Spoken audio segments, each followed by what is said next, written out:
How to see Spotify Wrapped 2025. Now that's what I'm going to show you guys in this super quick and easy tutorial. So let's just get started right away. So as you can see, I'm inside of the app and Spotify 2025 has actually just released the Wrapped, but I cannot see it. So the very first thing which you need to do is go to the App Store or the Play Store and update your Spotify app. Once it is completely up to date, all you have to do is go to your browser. So go over here.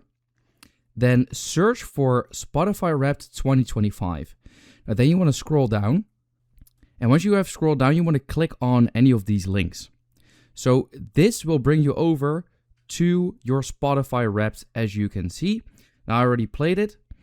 And there we go. And now we can actually see it, as you can see. So we can swipe and we can check all of our stats. And this year actually looks very promising. Damn, it is really long.